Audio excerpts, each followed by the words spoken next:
तो ये बताओ, रामसर दिवस किस दिन मनाया जाता है, किस तारीख को? Ramsar day celebrated which day? किस दिन रामसर दिवस या विश्व आर्द्र भूमि दिवस के रूप में मनाया जाता है, वर्ल्ड वेटलैंड डे के रूप में मनाया जाता है, किस तारीख को? वेरी गुड, 2 फरवरी। तो पिछले क्लास में हम लोग ये देखे थे कि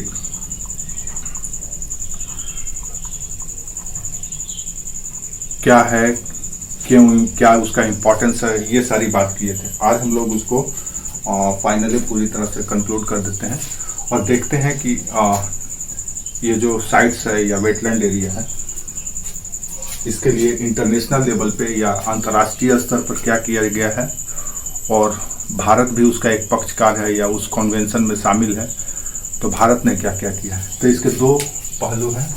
एक पहलू है इंटरनेशनल या अंतर्राष्ट्रीय स्तर पर क्या प्रयास किया गया है, और दूसरा भारत अपने स्तर पर क्या प्रयास करता है। जब आप आंसर राइटिंग करेंगे तो इन दोनों ही एस्पेक्ट का चर्चा करेंगे। तो अंतर्राष्ट्रीय स्तर पर यहाँ पर 3 काम किया गया है। पहला तो ये किया गया है कि वेटलैंड साइट्स को कंजर्व करने के लिए या प्रिजर्व करने के लिए रामसर कन्वेंशन किया गया है, रामसर कन्वेंशन। दूसरा, रामसर साइट्स को चिन्हित करने के लिए, पहचान करने के लिए मैट्रिक्स रिकॉर्ड तैयार किया गया है, मैट्रिक्स रिकॉर्ड। मैट्रिक रिकॉर्ड्स क्या है हम बताएंगे। नेक्स्ट, थर्ड जो प्रयास किया गया है वो किया गया है वेटलैंड दिवस के रूप में या रामसर दिवस के रूप में मनाया जाता है, विश्व आर्द्र भूमि दिवस।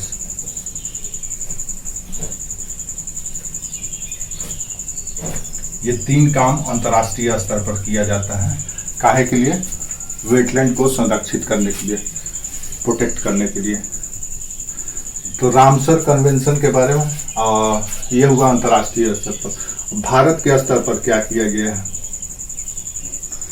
तो इंडिया लेवल पर सबसे पहले किया गया है कि आर्द्र भूमि संरक्षण और प्रबंधन नियम बनाया गया है, वेटलैंड या आर्द्र भूमि संरक्षण एवं प्रबंधन नियम।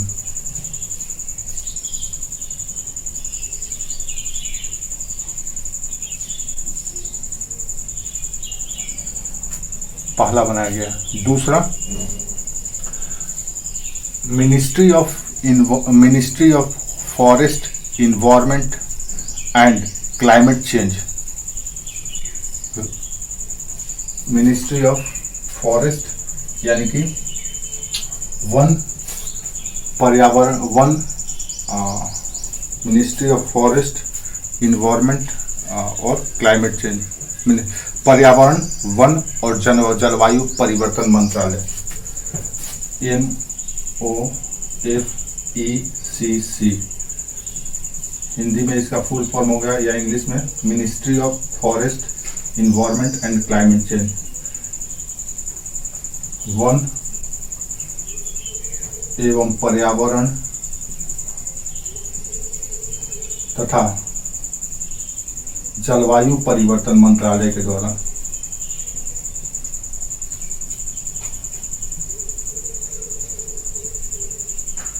समय समय पर कार्य योजना, एक्शन प्लान तैयार किया जाता है। अंतर्राष्ट्रीय स्तर पर यह प्रयास किसके लिए? वेटलैंड को संरक्षित करने के लिए। राष्ट्रीय स्तर पर या भारत के लेवल पे ये प्रयास। अब काहे के लिए? आर्द्र भूमि को संरक्षित करने के लिए। टोटल वर्ल्ड में कितने आर्द्र भूमि साइट्स हैं? तो अभी तक से 2400 आर्द्र भूमि साइट्स हैं। अब एक एक करके हम लोग देख लेते हैं कि क्या क्या किया गया है। रामसर साइट्स के बारे में आपको पता ही है। रामसर साइट 1971 में किसके तत्वाधान में हुआ था? यूनेस्को के तत्वाधान में हुआ था। तो यूनेस्को के तत्वाधान में 2 फरवरी 1971 को ये हुआ था। ये फोर्स में आया था, यानी कि ये लागू हुआ था 1975 में। रामसर साइट का जो कन्वेंशन था, जो शर्तें थी, उसको लागू किया गया था 1975 में। इसमें भारत 82 में शामिल हुआ था, 1982 में। तो भारत वाला भी याद रखिएगा कि भारत रामसर कन्वेंशन में कब शामिल हुआ था? 1982 में। रामसर सम्मेलन के अंतर्गत ये निर्धारित किया गया कि समय समय पर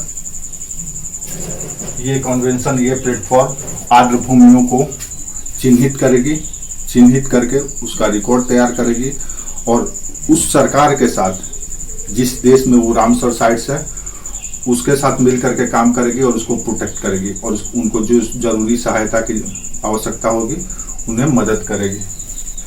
मैट्रिक रिकॉर्ड्स दरअसल वही चीज है। ये क्या करती है कि विश्व के जितने भी वेटलैंड एरिया है उनको चिन्हित करती है, मार्क करती है, उसका रिकॉर्ड तैयार करती है और रिकॉर्ड तैयार करके उनको अंतर्राष्ट्रीय स्तर पर या किसी भी राष्ट्र के साथ शेयर करती है कि ये एरिया मैट्रिक या ये है रामसर साइट से। तो इंटरनेशनल लेवल पे इतने प्रयास किए गए हैं। भारत के स्तर पर यहाँ पे अगर देखें तो आप इसको लिखते भी चलिएगा, ये सब के सब पॉइंट आपके लिए जरूरी है। आप आंसर राइटिंग करते समय जब विश्व का पक्ष लेंगे या विश्व का अंतर्राष्ट्रीय पहलू को जब बताएंगे तो ये सारी बातें आपको बतानी पड़ेंगी।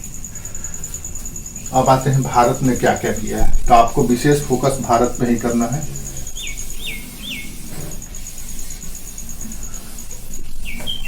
भारत ने सबसे पहले वर्ष 2002 में 2002 कर रहे हैं, वर्ष 2010 में पहली बार एक नियम बनाया था, आर्द्र भूमि संरक्षण और प्रबंधन नियम। सबसे पहले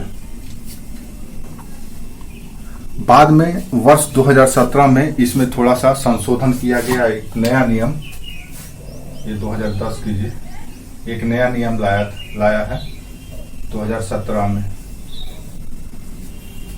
उसमें और थोड़ा सा बेटरमेंट किया गया है और इसको लाया गया। अब सवाल ये उठता है कि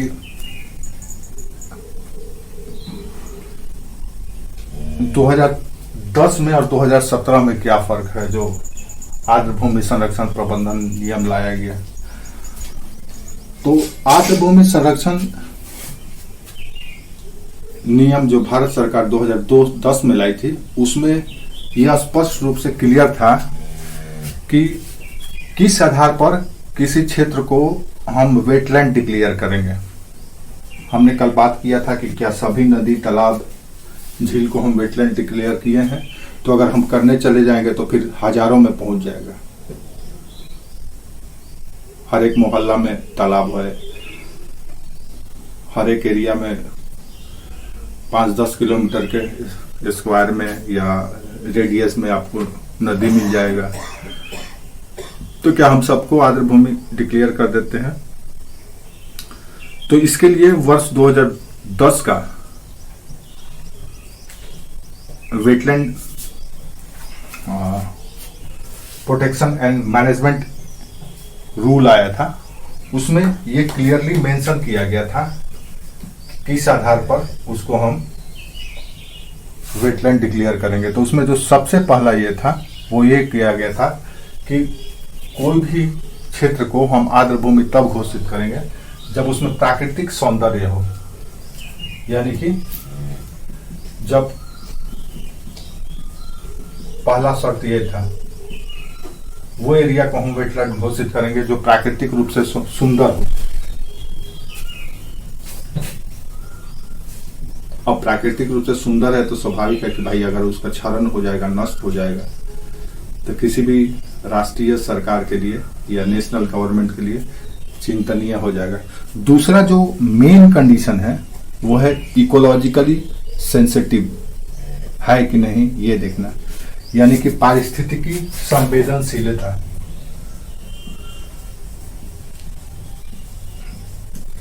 पारिस्थितिकी संवेदनशीलता के आधार पर, यानी इकोलॉजिकली वो सेंसिटिव तो नहीं है, कहीं कुछ छेड़छाड़ हो गया या कुछ खराब हो गया तो वहां का इकोसिस्टम गड़बड़ा जाए। और तीसरा ये शर्त रखा गया था कि आनुवांशिक विविधता है कि नहीं, या जेनेटिकली डाइवर्सिटी है क्या वहां पे, या बायोडाइवर्सिटी है क्या वहां पे। तो आनुवांशिक विविधता। और एक और शर्त रखा गया था इसी में 2010 वाले में ही, वो ये था कि उसकी ऐतिहासिक मूल्य क्या है, हिस्टोरिकल वैल्यू क्या है, ऐतिहासिक मूल्य।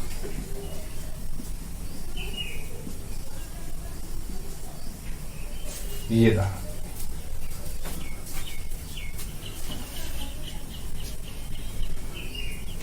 तो इन 4 शर्तों के आधार पर आर्द्र भूमि संरक्षण और प्रबंधन नियम के द्वारा किसी भी क्षेत्र को भारत आर्द्र भूमि या वेटलैंड के रूप में डिक्लेयर करता है। प्राकृतिक सौंदर्य होना चाहिए, इकोलॉजिकली सेंसिटिव होना चाहिए, जेनेटिकली डाइवर्स होना चाहिए और हिस्टोरिकल वैल्यू होना चाहिए, ऐतिहासिक मूल्य होना चाहिए। अब ऐतिहासिक मूल्य का मतलब क्या हुआ?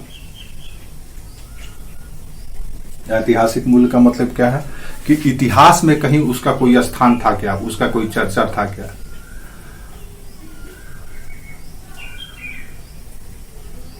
जैसे सुदर्शन झील को हम लोग बचा करके रखेंगे, क्यों भाई? क्योंकि उसका इतिहास में जिक्र है, इतिहास में उस स्थान का महत्व है। कई ऐसे नदी तालाब हैं जो ऐतिहासिक रूप से पवित्र है, जैसे गंगा, जमुना, सरस्वती। ऐसा है, कई ऐसे तालाब हैं, झील है, नदी है, झरना है, उन सबों का ऐतिहासिक इंपॉर्टेंस है।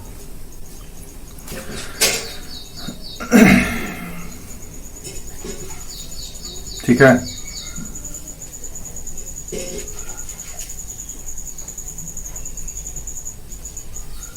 समझ में आया?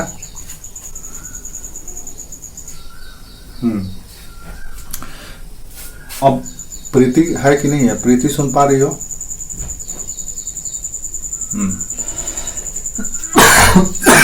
तो अगर हम वेटलैंड के रूप में किसी एरिया को डिक्लेयर करेंगे तो इस शर्त पे करेंगे।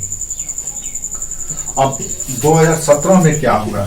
2010 का तो ये नियम था, इन नियमों के लिए अच्छा एक और बात, 2010 के नियम में लिखते भी चलना, 2010 के नियम में ये स्पष्ट रूप से उल्लेख किया गया था कि इन क्षेत्रों का प्रयोग या वेटलैंड एरिया का प्रयोग बुद्धिमत्ता पूर्ण किया जाएगा। ऐसा नहीं कि बेतरतीब तरीके से इसका यूज कर लिया जाएगा, या ऐसा भी नहीं था कि इसका यूज करने से मना किया गया था। आप यूज कीजिए, लेकिन ऐसा यूज कीजिए कि उसका जो ये चारों फीचर्स है, आनुवांशिक विविधता, पारिस्थितिकी संवेदनशीलता, ऐतिहासिक मूल्य, ये सब उसका बना रहे, वो नष्ट ना हो। आप यूज कर सकते हैं, लेकिन उसका क्षरण नहीं होना चाहिए। 2017 में,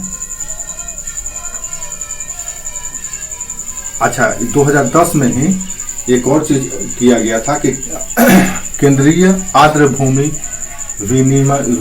प्राधिकरण का गठन सेंटर लेवल पर किया गया था। केंद्रीय आर्द्र भूमि प्राधिकरण, आर्द्र भूमि प्राधिकरण, केंद्रीय आर्द्र भूमि प्राधिकरण यानी कि सेंट्रल वेटलैंड अथॉरिटी का गठन किया गया था। यही वो डिसीजन लेता था आर्द्र भूमि से संबंधित, और राज्यों को भी निर्देश देता था कि आप ये सब काम कीजिए। एक तरह से कह सकते हैं कि 2010 के नियम के अनुसार ये एक नोडल एजेंसी था, नोडल एजेंसी था। लेकिन वर्ष 2017 में इसको खत्म कर दिया गया।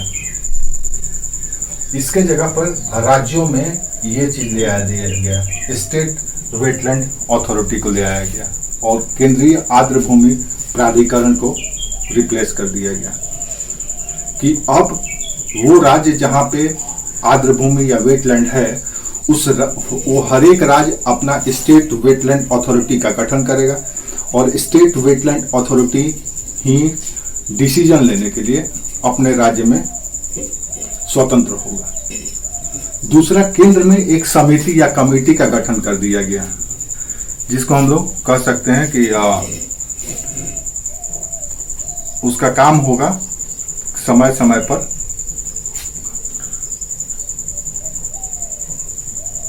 सुझाव देना।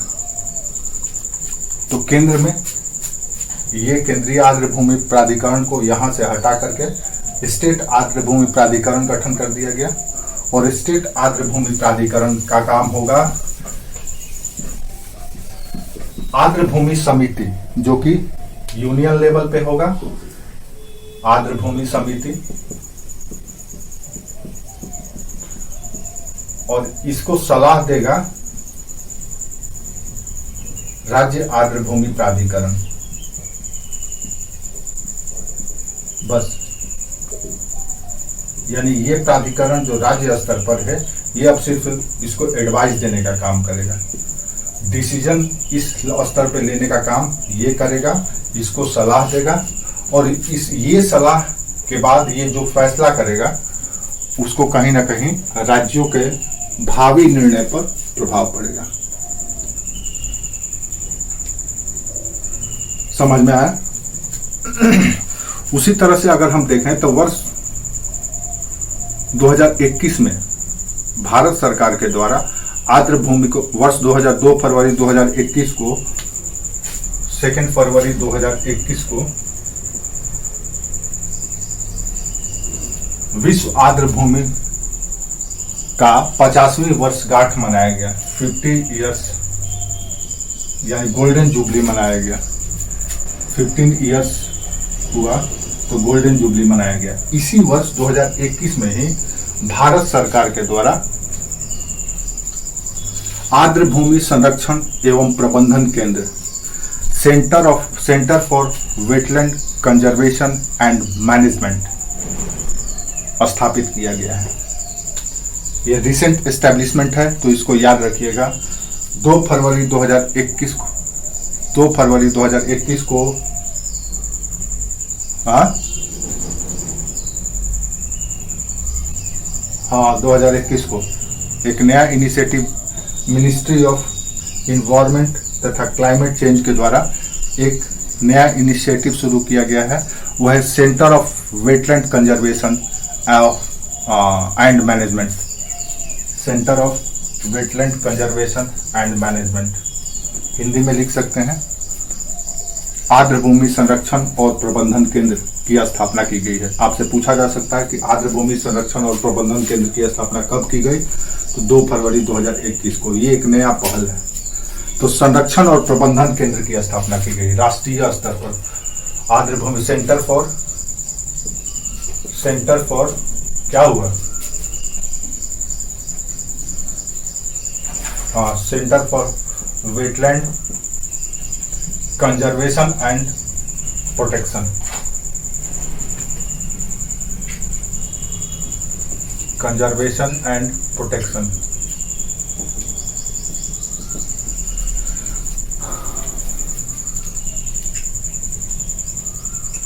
Centre for wetland conservation and protection 2021 को। यानी कि ये वो केंद्र की स्थापना की गई है जो भारत में जितने भी वेटलैंड एरिया है उनका प्रबंधन यानी मैनेजमेंट करना, उनका देखभाल करना और उसका प्रोटेक्शन करना, ये दोनों दायित्व अब ये लेगा। अब मान लो कोई स्टेट का वेटलैंड एरिया है, वो किसी तरह से डिस्टर्ब है, मैन मेड या नेचर एक्टिविटी से या इंडस्ट्रियलाइजेशन से या डिफॉरेस्टेशन से या माइनिंग से या किसी भी तरह या अर्बनाइजेशन से किसी भी तरह से या ग्रीन हाउस इफेक्ट के वजह से या क्लाइमेट चेंज के वजह से वो डिस्टर्ब हो रहा है, उसका क्षरण हो रहा है। तो ऐसी स्थिति में ये हमेशा वो देखते रहेगा और देख करके राज्य के प्राधिकरण को बताएगा कि आप ये सब काम कीजिए, और इसको भी, समिति को भी, वेटलैंड कमेटी को भी एडवाइस करता रहेगा। इसका जो मुख्यालय है ये चेन्नई में स्थापित किया गया है।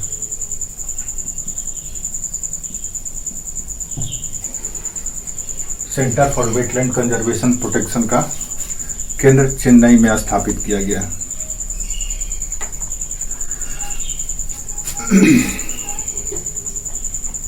ठीक है।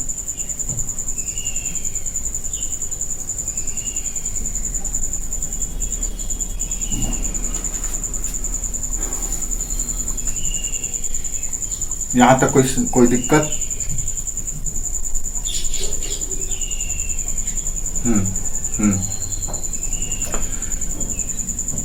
एक और काम किया गया है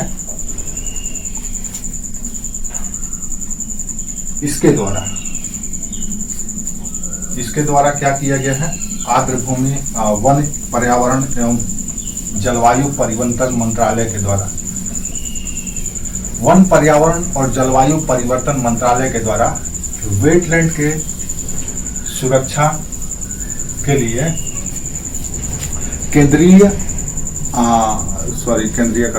जलीय पारिस्थितिकी तंत्र के लिए राष्ट्रीय योजना, यानी कि national action plan for aqua ecosystem,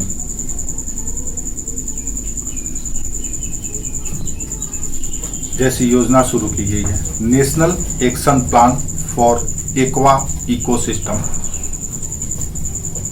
जलीय पारिस्थितिकी तंत्र के लिए राष्ट्रीय कार्य योजना, जलीय पारिस्थितिकी तंत्र के लिए राष्ट्रीय कार्य योजना, एक्शन प्लान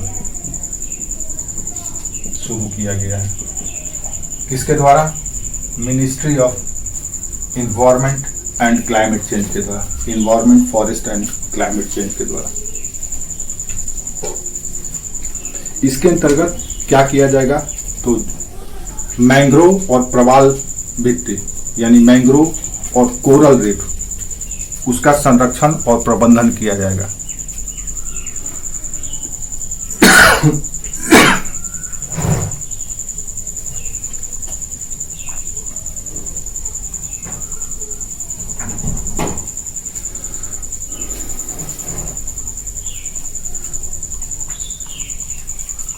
ठीक है। तो ये हुआ आपका राष्ट्रीय और अंतर्राष्ट्रीय स्तर पर। अच्छा, रामसर कन्वेंशन में पार्टिसिपेट करने वाले देशों की संख्या अभी कितनी है? टोटल कितने देश इसको एक्सेप्ट किए हैं? याद है आपको? पूरे वर्ल्ड का 171 कंट्री। ठीक है, 171 countries has been participated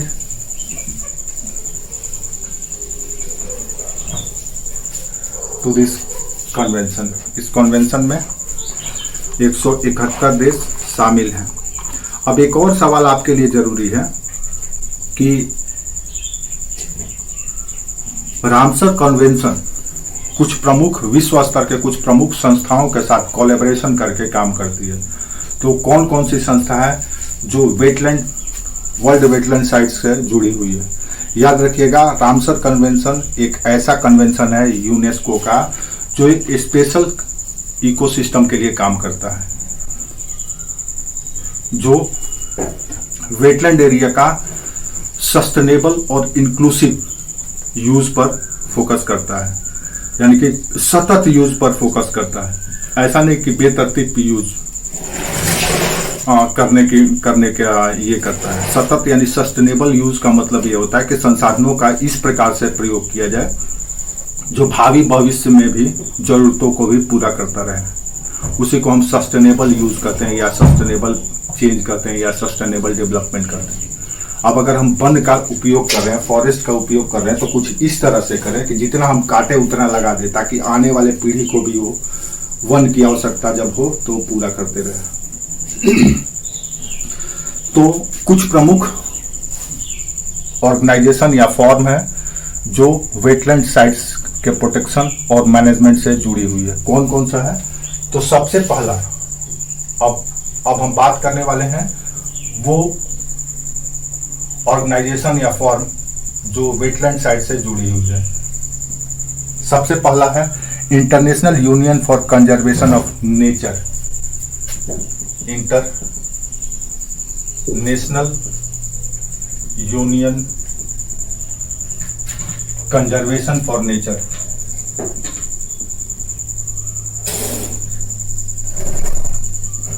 conservation for nature. International union for conservation या international union for conservation and nature, ये संगठन का नाम याद रखिएगा, IUCN, इसका शॉर्ट फॉर्म है IUCN, international union for conservation of nature.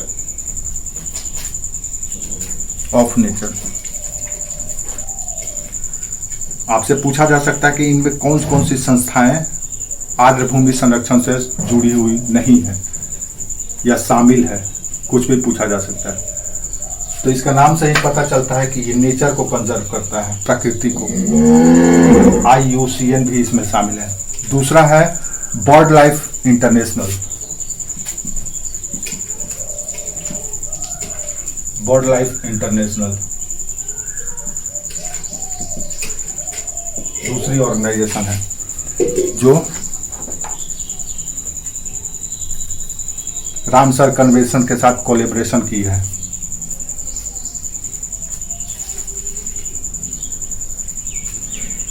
तीसरा है international water management institute. Third form है या ऑर्गेनाइजेशन है इंटरनेशनल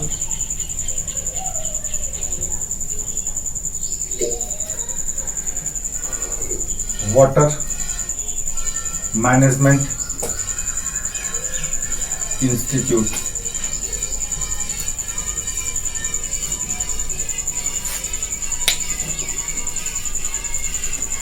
तीसरा ऑर्गेनाइजेशन है इंटरनेशनल वाटर मैनेजमेंट इंस्टीट्यूट। चौथा है वेटलैंड इंटरनेशनल।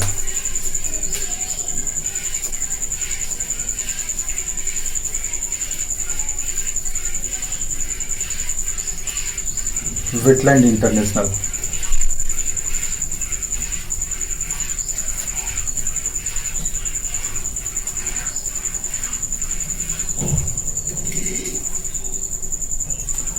पांचवा है wild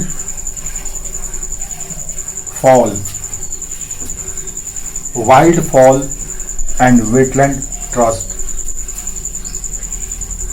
wild fall and wetland trust.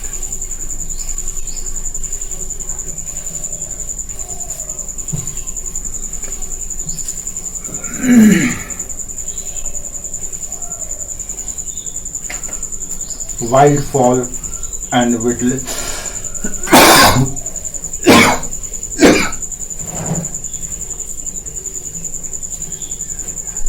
और लास्ट ऑर्गेनाइजेशन है WWF international, world wild federation. WWF international, WWF world wrestling मत समझ लीजिएगा। WWF का यहाँ पर मतलब है world wide federation, WWF international.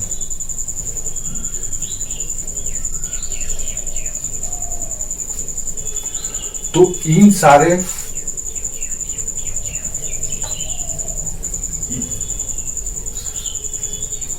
Organisation के साथ यूनेस्को कोलैबोरेशन करके रामसर कन्वेंशन को एग्जीक्यूट करती है। ये सारे इंटरनेशनल प्लेटफॉर्म है, यानी रामसर साइट से संबंधित या वेटलैंड साइट से संबंधित किसी भी तरह का कोई रिसर्च हो, इनोवेशन हो, कोई एडवाइस हो या आइडिया हो, कोई इनिशिएटिव है, तो ये सारे के सारे प्लेटफॉर्म उस पर काम करती है और रामसर कन्वेंशन को समय समय पर रिपोर्ट सौंपती है, यूनेस्को को रिपोर्ट सौंपती है और यूनेस्को फिर कन्वेंशन आयोजित करके, जो हर साल आयोजित करती है, या जलवायु परिवर्तन पर जब भी कोई मीटिंग होता है तो उस, या कोप का मीटिंग होता है, कॉन्फ्रेंस ऑफ पार्टीज का, तो उसमें इस मैटर को रखती है कि भैया ये स्थिति है आपका वेटलैंड एरिया का, आप लोग ऐसा ऐसा काम कीजिए। तो जब अंतर्राष्ट्रीय प्लेटफॉर्म पर या कोप के मीटिंग में जब बात आती है तो फिर राष्ट्रीय स्तर पर राष्ट्रीय सरकारें जो उसमें पार्टिसिपेट करती है थोड़ा सा जागरूक होती है और फिर एक्शन लेती है। वो अपना जो तंत्र बना करके रखी है उस थ्रू, उसके द्वारा। क्लियर है?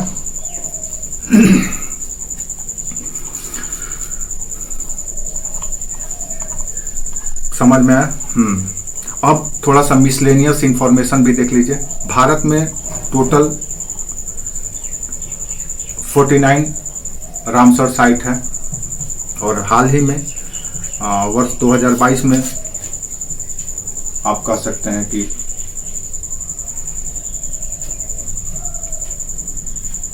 2 साइट्स को रामसर साइट के रूप में घोषित किया गया है।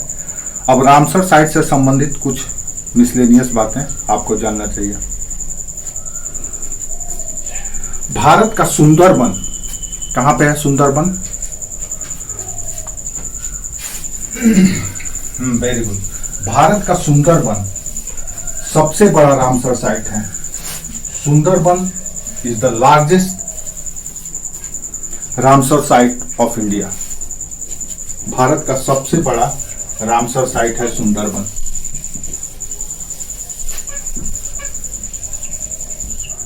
सुंदरबन एक फॉरेस्ट भी है और ज्योग्राफिकली किस तरह का लैंडस्केप है, तो वो एक डेल्टा है, सुंदरबन डेल्टा। किस नदी का डेल्टा है? गंगा नदी का। तो Sundarban is the largest site of या largest Ramsar site.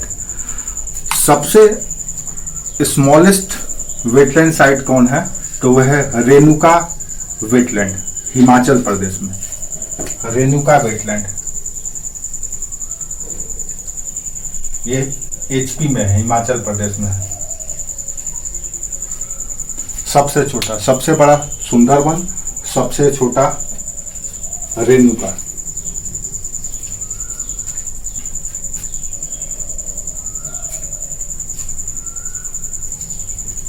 Bharat, Himachal Pradesh, HP लिखे हैं देखो,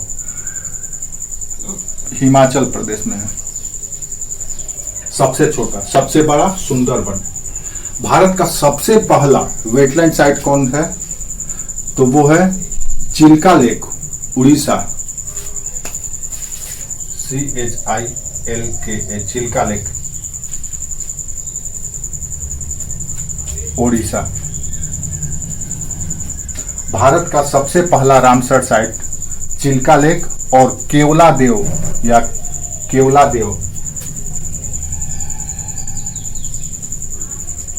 केवलादेव नेशनल पार्क।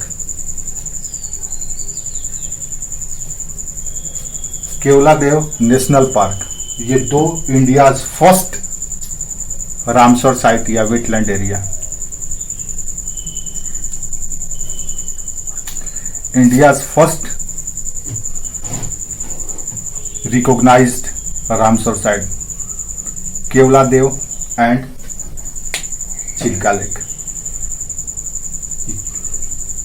ये राजस्थान में है, केवलादेव नेशनल पार्क राजस्थान में है।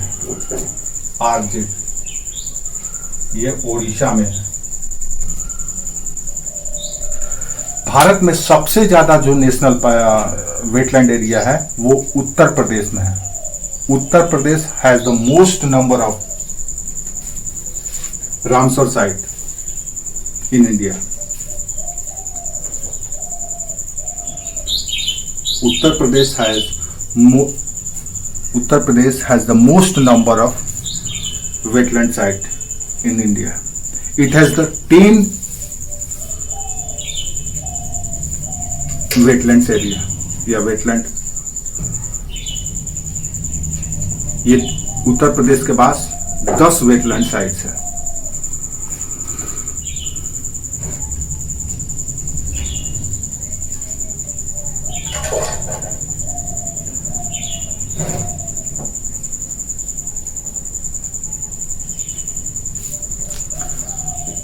तो इंडिया के संदर्भ में, अच्छा इसी से संबंधित जो मिसलेनियस इंफॉर्मेशन हम लोग देख रहे हैं, विश्व का जो सबसे पहला वेटलैंड एरिया घोषित किया गया वो ऑस्ट्रेलिया का कोबर्ग पेनिनसुला को घोषित किया गया। कोबर्ग पेनिनसुला,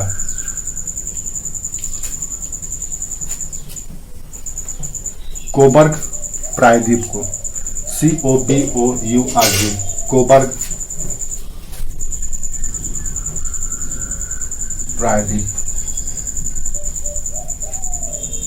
ऑस्ट्रेलिया, ये विश्व का पहला वेटलैंड साइट था। 1974 में ही इसको घोषित किया गया था।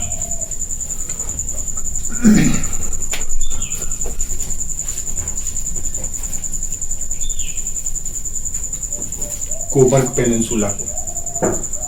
विश्व में सबसे ज्यादा जो वेटलैंड एरिया है वो यूनाइटेड किंगडम में है, 175 वो। World largest number of Ramsar site in United kingdom 175।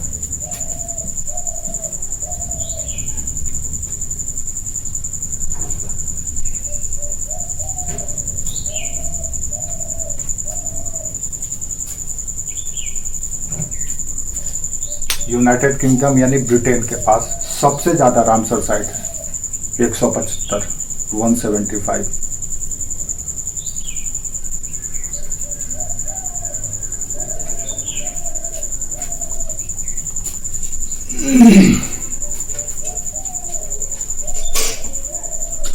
हाँ, क्योंकि उसके पास कई छोटे छोटे कंट्रियों को मिला करके यूनाइट करके एक साम्राज्य बनाया गया है यूनाइटेड किंगडम में। कई छोटे छोटे, जैसे भारत को यूनियन ऑफ स्टेट कहा जाता है, राज्यों का संघ, उसी तरह से जब वहां पे मोनार्कियल था तो उसके पास कई छोटे छोटे देश थे। जितने भी यूरोपियन कंट्री के, विशेष करके अगर आप देखें तो ब्रिटेन और उसके आसपास के जो कंट्री थे, जैसे आयरलैंड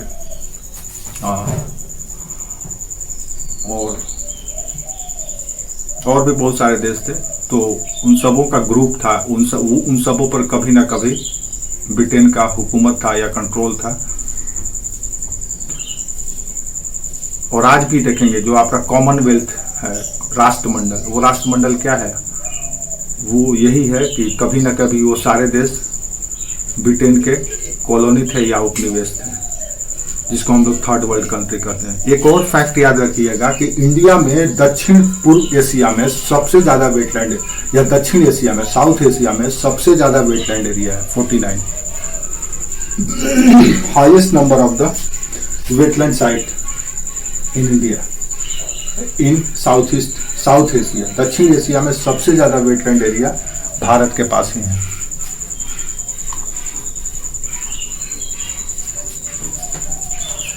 अब 49 भारत के पास अभी 49 है, और कोशिश किया जा रहा है कि इसको 75 तक जल्द से जल्द पहुंचा दिया जाए। वैसे भारत का टारगेट है कि 235 वेटलैंड एरिया को, हमको क्षेत्र को वेटलैंड डिक्लेयर करना है, लेकिन 2030 तक इसका कोशिश है कि 75 तक हम अपना घोषित कर दें। अब अलग अलग राज्यों में कौन कौन सा वेटलैंड है वो अपने आप में महत्वपूर्ण है, वो आपसे सवाल पूछे जा सकते हैं जब आप स्टेट पीसीएस देने जाएंगे या ऐसे भी। तो कौन कौन सा? सबसे पहले उत्तर प्रदेश में बखीरा, जो कि रिसेंट में ही, तो सबसे पहले उत्तर प्रदेश का देख लेते हैं कि उत्तर प्रदेश में कौन कौन सा है, क्योंकि सबसे ज्यादा इसी के पास है। तो पहला है जो रिसेंट में डिक्लेयर हुआ, बखीरा।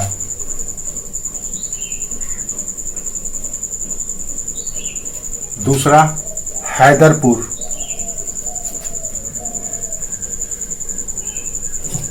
हैदरपुर,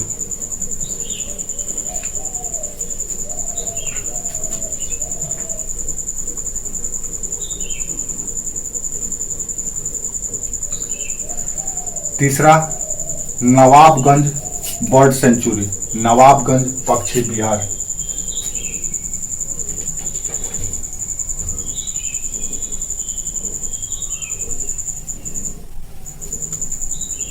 चौथा पार्वती आगरा बर्ड सेंचुरी, पार्वती आगरा पक्षी विहार,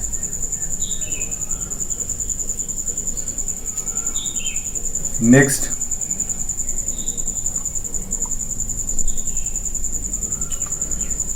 समन बर्ड सेंचुरी, समन पक्षी विहार, SAMAN, समन पक्षी विहार।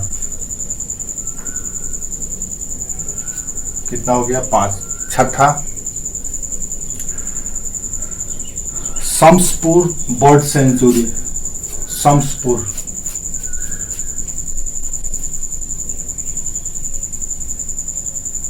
शम्सपुर bird sanctuary.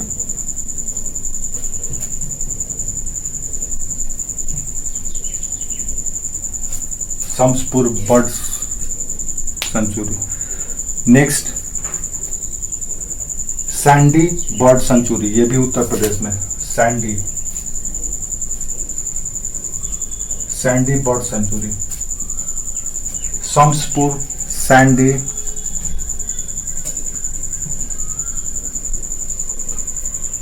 Next Sarsai Nawar झील, सरसाई नावर झील, SARSAI, सरसाई नावर झील लेक, सरसाई नावर झील। 3 3 6 7 1 8। नेक्स्ट अपर गंगा रिवर, ऊपरी गंगा नदी, अपर गंगा रिवर।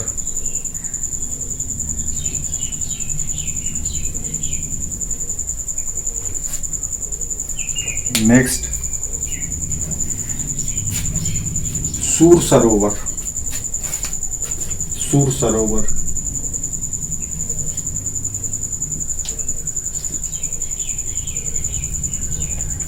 एक दो तीन चार पाँच 6 7 8 9 1 10।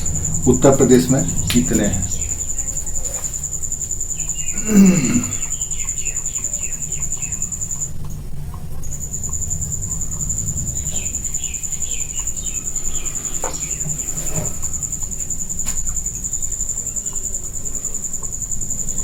ठीक है।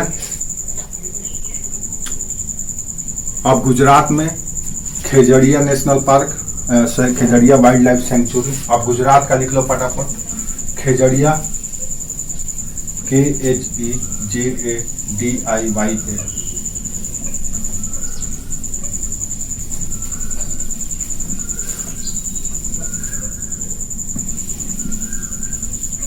खेजड़िया वाइल्ड लाइफ सेंचुरी।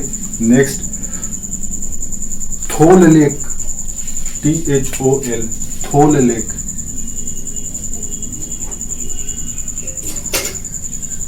ये भी गुजरात में है, ये भी वाइल्ड लाइफ सेंचुरी है।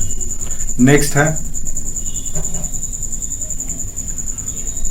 Wadhvana wetland,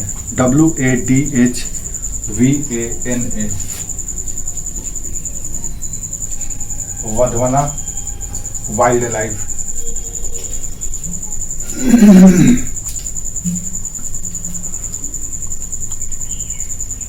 next Nal Sarovar bird sanctuary, ये भी गुजरात में है। नल सरोवर, ये पूछा जाता है अक्सर, नल सरोवर, नल सरोवर वाइल्ड लाइफ, नल सरोवर बर्ड सेंचुरी गुजरात में।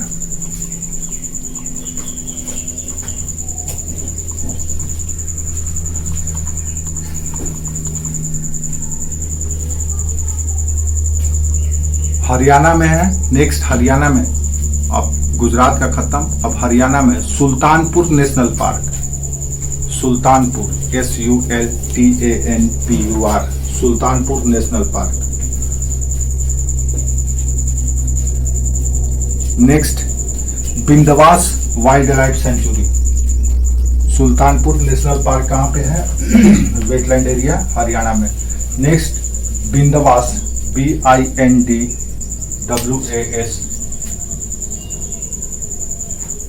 बिंदवास वाइल्ड लाइफ सेंचुरी, ये भी हरियाणा में है।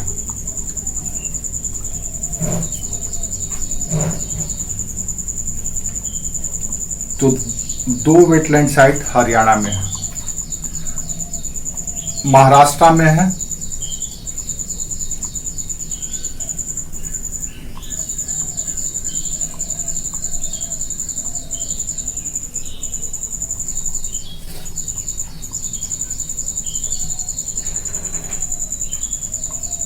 Nandur, NANDUR, Nandur Madhmeshwar, NANDUR, Nandur Madhmeshwar, MADHAMESHWAR, ये महाराष्ट्र में। नंदुर, NANDUR, नंदुर मधमेश्वर, महाराष्ट्र में। Next Lonar lake, Lonar lake, Lonar झील। लोनार लेक का नाम सुने हैं? सुने हैं आप लोग लोनार लेक का नाम, लोनार झील का नाम?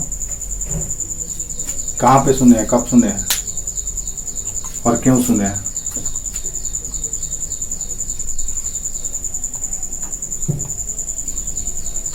लोनार लेक का नाम, हाँ बोलो, क्यों सुने हैं? ये कैसे बना है? लैगून है लोनार लेक। ज्योग्राफी का क्लास किसी को याद नहीं है?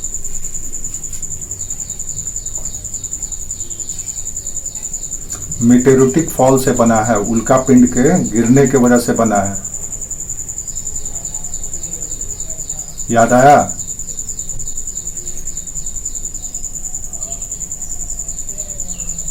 आप लोग भूल जाते हैं बहुत।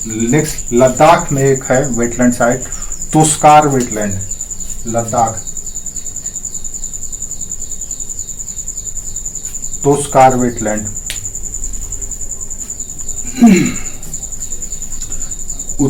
उत्तराखंड में, यूके में है आसनबर्ग, आसनबर्ग, ASAN, आसन बर्ग, BARRAGE, आसनबर्ग।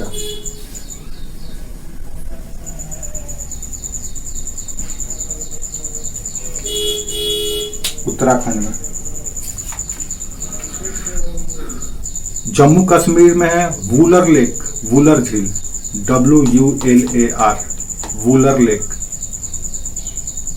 जम्मू कश्मीर में है। बंगाल में सुंदरबन डेल्टा।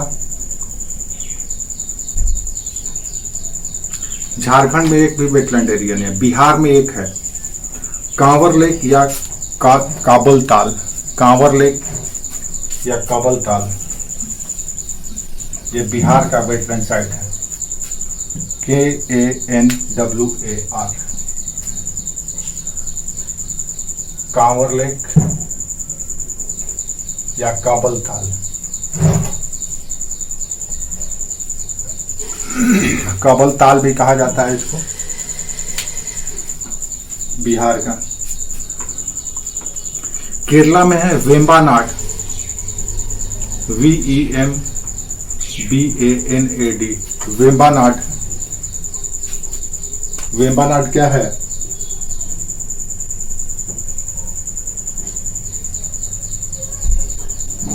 केरल में।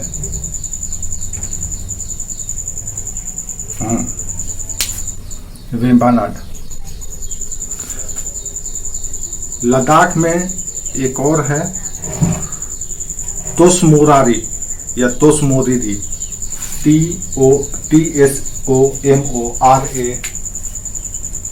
TOSOMORA, तोसमोरारी, तोसमोरारी, ये लद्दाख में है।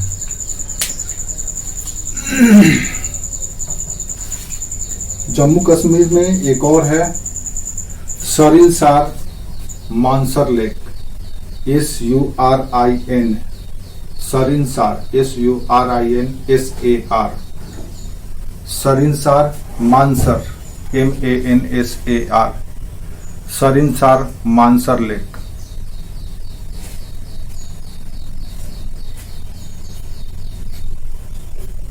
केरला में एक और है Sasthamkotta, Sasthamkotta, SASTH, SASTAMKOT, Sasthamkotta,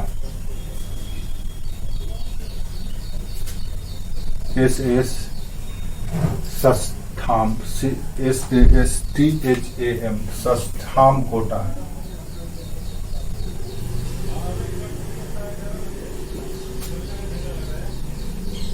lake है सस्ताम कोटा लेक।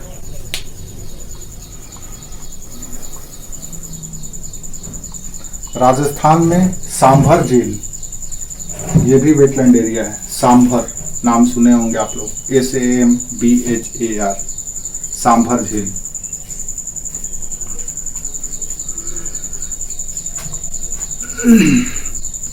एक त्रिपुरा में है रुद्र सागर लेक झील या रुद्र सागर, RUDRASAGAR, रुद्र सागर। इसी तरह से पंजाब में है एक रोपर वेटलैंड, ROPAR, पंजाब में है रोपर। रोपर ऐतिहासिक काल से जाना जाता है, सिंधु घाटी सभ्यता का एक पॉपुलर साइट रहा है रोपर। तो Ropar lake, Ropar wetland area. Himachal Pradesh में रेणुका, जो सबसे छोटा है। हिमाचल प्रदेश में एक और वेटलैंड एरिया है पोंग डैम, PONG, एक बांध है पोंग डैम।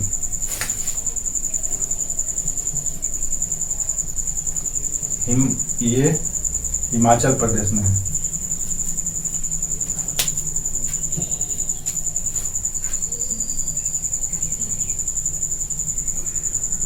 तमिलनाडु का point Calimere, point Calimere, CALIMERE, Tamil Nadu का point Calimere wild life and bird sanctuary, ये भी वेटलैंड एरिया है पॉइंट कैलिमर।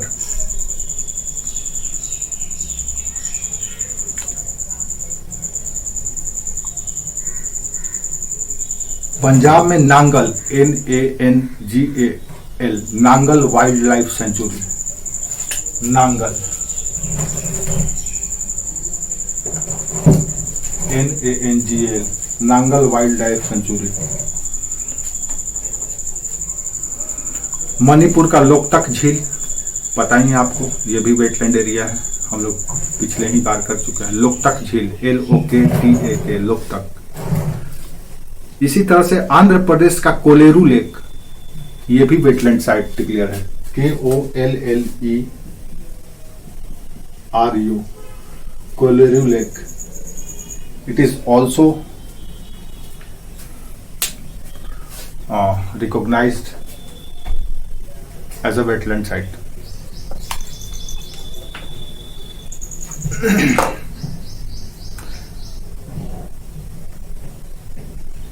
पंजाब में एक और है Keshopur Miani community reserve, Keshopur, KESHOPUR, Keshopur Miani, MIANI,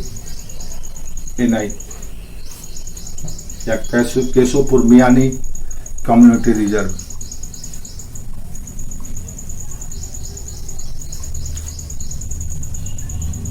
Jammu Kashmir में एक और है Hokera, HOKERA, Hokera wetland, HOKERA, Hokera wetland Jammu Kashmir.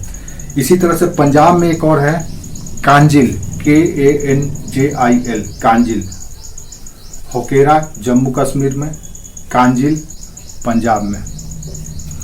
Harike, Harike बांध आपको आप जानते ही हैं पंजाब में है। हरिके, इसको भी वेटलैंड साइट में डिक्लेयर किया गया है, HARIKE, हरिके।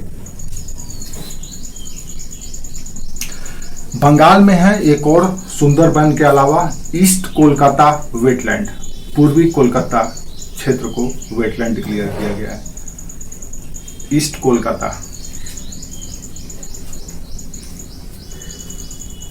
एक असम में है दीपुर बिल, DEEPOR, दीपुर बिल, दीपुर बिल, ये असम का है।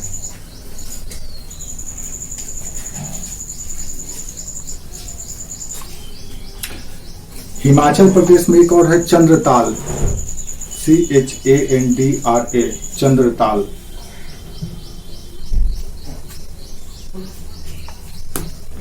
मध्य प्रदेश में है भोज वेटलैंड, BHOJ, भोज, भोज वेटलैंड। उड़ीसा में चिल्का के अलावा भीतरनिका मैंग्रोव, भीतरनिका, ये अक्सर भीतरनिका पर पूछा जाता है, तो भीतरनिका मैंग्रोव को भी वेटलैंड डिक्लेयर किया गया है, BHITARNIKA, Bhitarkanika mangrove, MANGROVES, mangrove.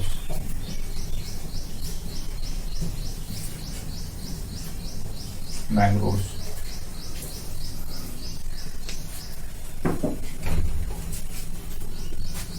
Punjab में एक और है ब्यास कंजर्वेशन रिजर्व, ब्यास संरक्षण या ब्यास कंजर्वेशन रिजर्व। अष्टमुडी, अष्टमुडी झील कहां पे है?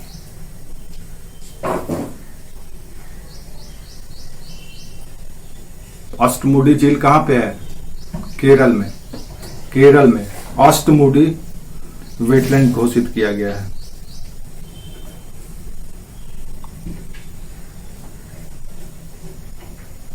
माधवन वेटलैंड गुजरात में है, MADHVANA, माधवन। आपको करना क्या है, आप एक मैप बनाइएगा, आज आप लोग ये काम कर लीजिएगा, क्योंकि ये पीटी में अक्सर सवाल पूछे जाते हैं।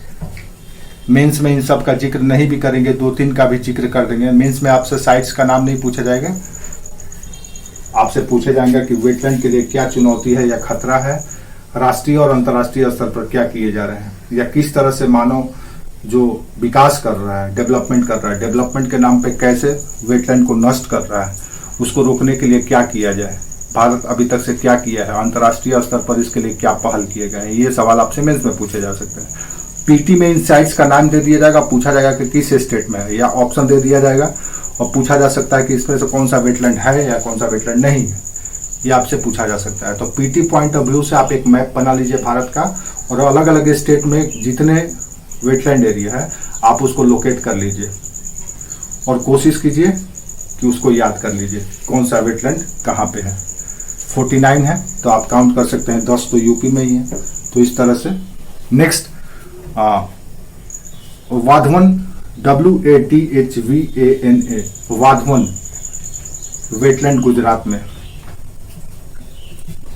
इसी तरह से गुजरात में एक और है Thol wild life sanctuary, Thol lake, THOL, Thol lake wild life sanctuary, ये गुजरात में है।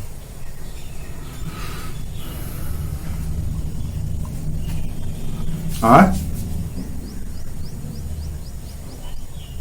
ये हो चुका है, टोटल 49 हो गया।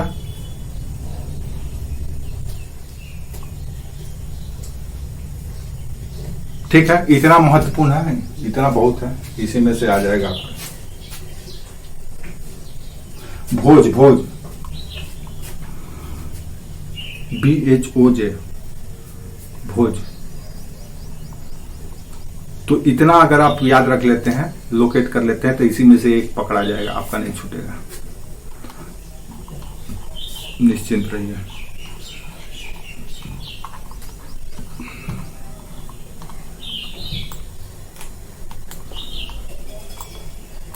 ठीक है।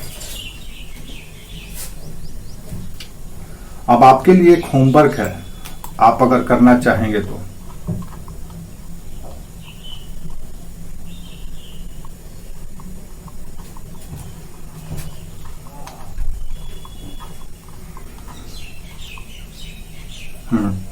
आपके लिए ये होमवर्क है कि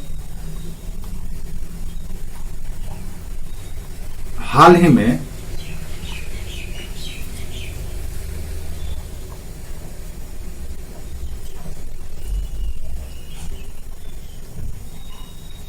नहीं, ये क्वेश्चन है कि आर्द्र भूमि का जो विनाश हो रहा है या क्षरण हो रहा है, उसके प्रमुख जिम्मेदार कारक कौन कौन से हैं, आप इसको बताइए।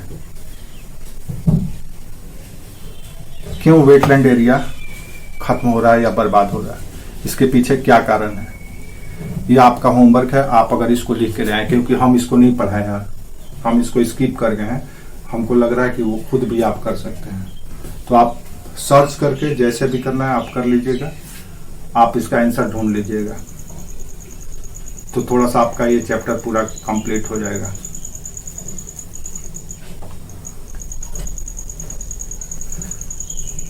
हालांकि हम लोग मेंस में इसको अगर करने जाएंगे तो थोड़ा सा अलग तरीके से और करेंगे, लेकिन जो फंडामेंटल कॉन्सेप्ट है वो कॉन्सेप्ट आप लोग समझ लिए हैं, क्या इनिशिएटिव लिया जाता है वो समझ लिए हैं, कौन कौन से साइट्स हैं, क्या है वेटलैंड एरिया, ये चीज़ आप समझ चुके हैं। अगर आपके ध्यान में रहेगा तो कल को अगर न्यूज़ में भी आएगा, मैगजीन में भी आएगा, तो आप उसको पढ़ेंगे तो उसमें जो नई इन्फॉर्मेशन होगा, नई सूचना होगी, नई इनिशिएटिव होगी, उससे आप अपने आंसर को कंप्लीट कर सकते हैं।